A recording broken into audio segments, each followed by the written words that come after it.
Thank you. I have for over 20 years done research to try to improve the lives of children that I think of, and I'll use the phrase at risk, and I'll talk about that a little in a minute. I work with preschool teachers in the classroom. I work with home visitors. They're educators that take the education into the home. Before I get into talking about that, I wanted to give you a story to illustrate what I mean by at risk. So a few years ago, we had a training, and the room was filled with preschool educators, classroom teachers. And during the course of the day, one of the teachers in the interaction back and forth, it became clear that she was quite angry at one of the parents of the children that she had that year. And as we started talking to her, she told us about her child that I'll call Kayla. Kayla's a 3-year-old and new to the classroom. And as the teacher started describing her concerns about this child, she talked about the mother and just very, very angry. It was really clear that she felt that what was happening at home was not the best for Kayla. She talked about the mother being lazy and not caring and just generally very negative. When we talked a little bit more, she explained the reasoning for her beliefs of this were that the mom would arrive typically late with Kayla, kind of push Kayla in on her own, and Kayla occasionally would come with her shoes in her sack and a donut in her hand. And it was clear that Ms. Ann cared a lot about Kayla and was not at all in the mood to talk about Kayla's mother being a good parent. I'll tell you that Ms. Ann did have something to be concerned about for Kayla, but maybe not what she thought, nor perhaps what you're thinking. So I'm going to come back to that in a few minutes. I do the work I do because, well, for many reasons. One is that I feel fortunate that people pay me to do what I love to do. It's really awesome. So if you're picking a major right now, do what you love to do. But one of the reasons I do what I do is because I believe that Ms. Ann, the teacher, and Kayla's mother as well, together, we know the system is set up together that they prepare Kayla for an academic success. But I think more importantly, that partnership, what Kayla's mother and what Ms. Ann can do is make the difference between Kayla being a happy, healthy 30-year-old or a 30-year-old who is on the verge of diabetes or cancer or heart disease or even suicidal. The preschool experience can really determine and really are linked to those outcomes in adult health. It sounds a little dramatic, perhaps, that what's happening in preschool can make that leap, and make that, but I believe that I can convince you that the science and the research that we know now about early child development, about brain development, will support that contention. Now, I work at the University of Arkansas for Medical Sciences, so before I get in trouble, let me say that we rely on a wonderful healthcare system in the United States. Physicians and the medical field is there to prevent and treat disease, and they do a great job. Because they do a great job, we would debate that, but they do a great job. And because they do a great job, we respect them, and they're well paid for that. But I'm going to argue that some of the least paid professions in our culture right now, preschool teachers and home visitors, have as nearly as equal and perhaps more so impact on the health of an adult at the age 30. To move in that direction, I want to talk first about stress. So you may have said this to yourself, said it to your friends, oh, I'm really stressed out, I know I'm going to get sick. Well, in fact, there is some science behind that as well. There is the stress that you may experience as a public speaker, and when that happens, all of my colleagues who have been up here today have felt this as well. Our hormones get elevated, cortisol happens, adrenaline happens, very similar to that bear in the woods might attack us, right? We know it's temporary, we know it'll go away. In fact, the colleagues have come before me, their cortisol level is going down, they're feeling much better. A couple more ahead of me, your cortisol is still up. We were evolved to do this. This is adaptive. This is what we should be doing, right? And so when that happens, we get that fight or flight movement, and then we react, things happen, we resolve the crisis, and we feel better. The problem happens if the stress is more long-term and more chronic. So rather than thinking about teaching your 16-year-old how to drive a car or public speaking, think about the situation of a parent who is just found out their child has cancer, and they're going to have years of worry and concern and caregiving. That kind of stress is a different kind of stress. Think of the 1 in 3 families in this country that work full-time jobs and do not make enough money to pay the bills. Those kind of long-term stresses lead to more negative consequences of having the stress.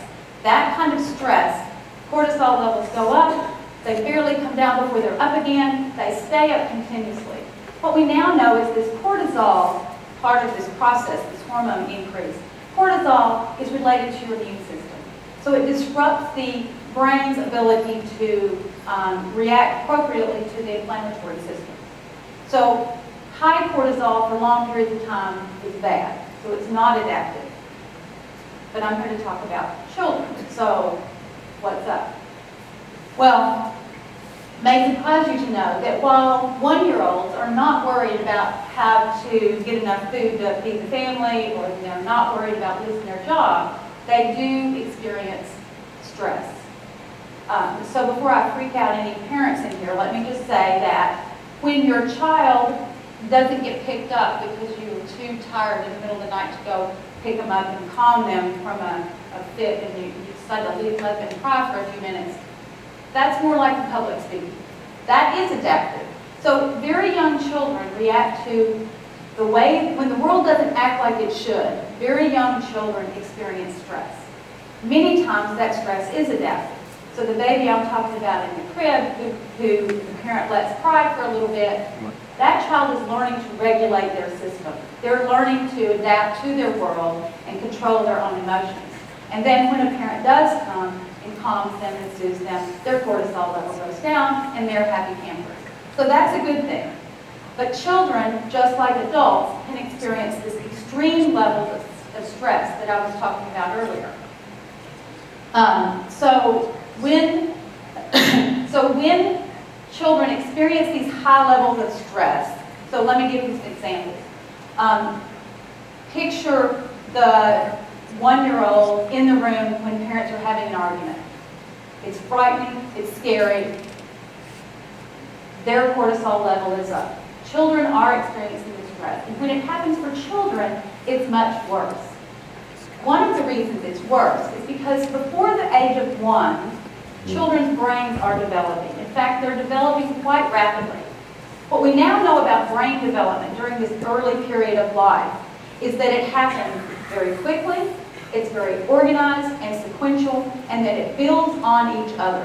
The brain activity, the brain building happens one period after another, and there's windows of development. And if you miss a window, then it impacts the next window and the next window.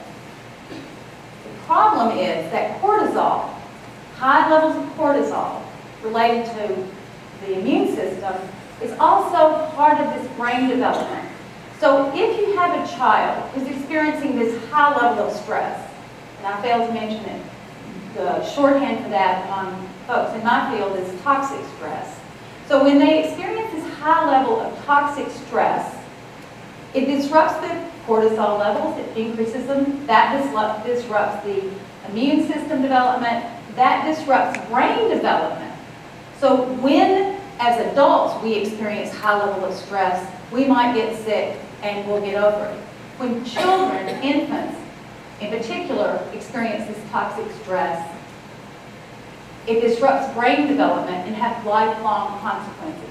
It can disrupt the development of the immune system so that there are lifelong consequences, which may be why among low-income families, this the expectation of high levels of stress is more frequently found.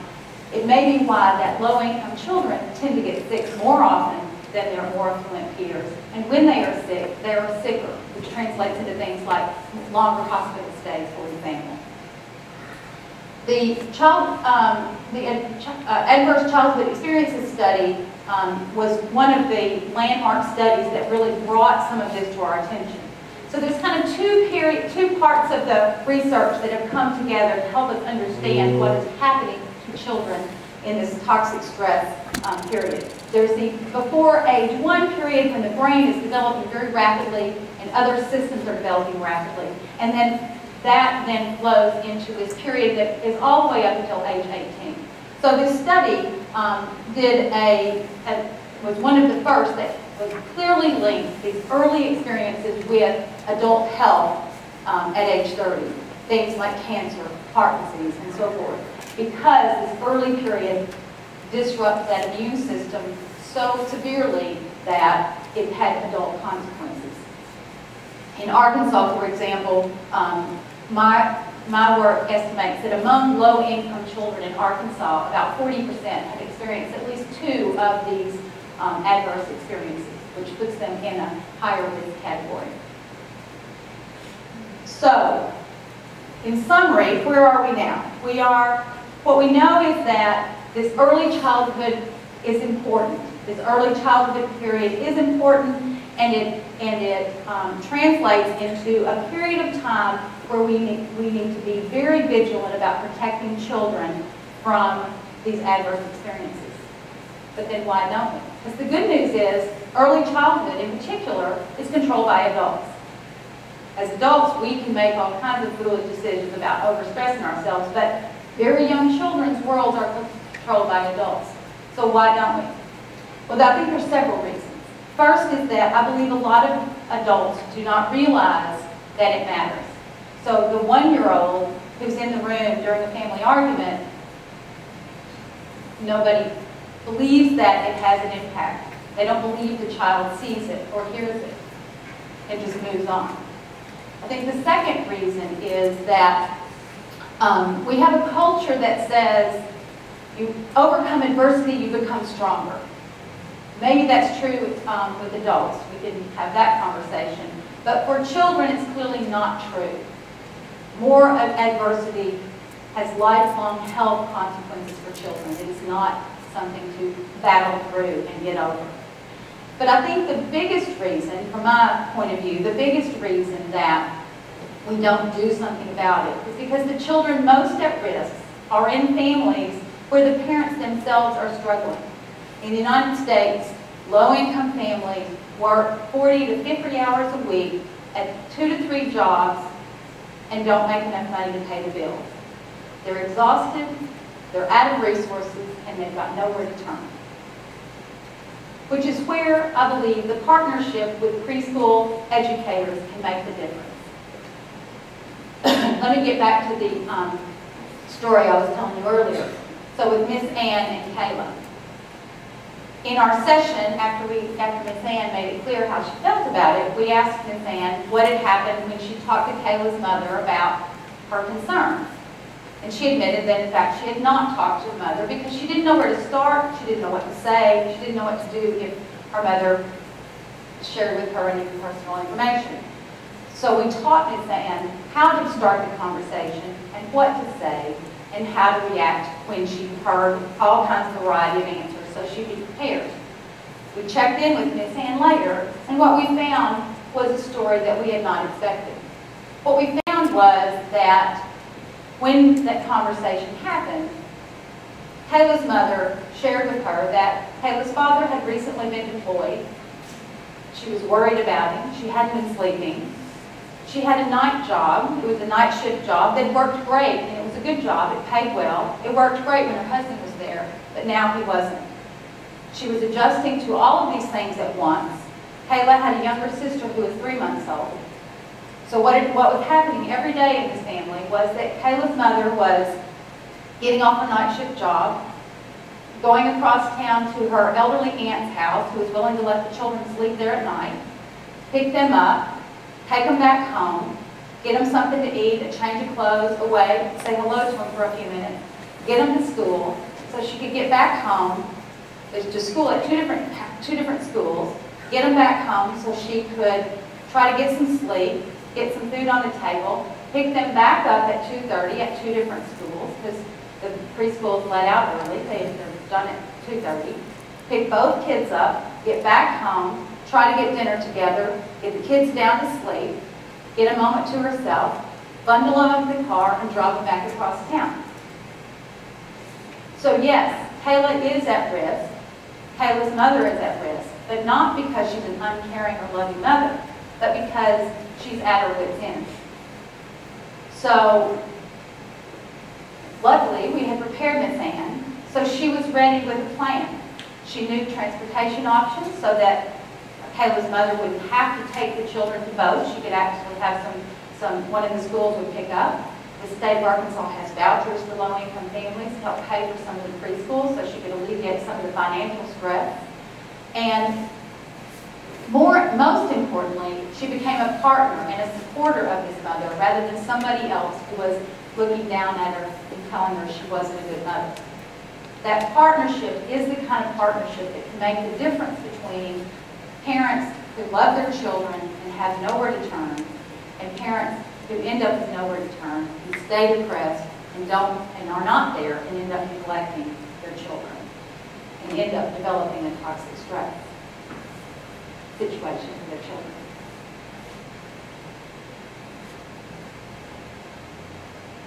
I think that none of us would turn down an opportunity to help a child. What we know now from the research is both how to help and why it's important to help, and that it actually matters.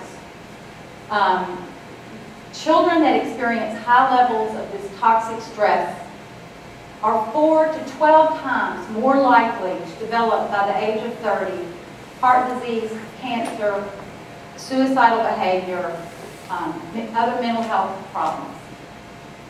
In Arkansas, the best estimate I could come up with from the information we have available now is that about 8% of children who are under 18 right now in Arkansas will die 20 years, have a life expectancy 20 years less than their more affluent peers.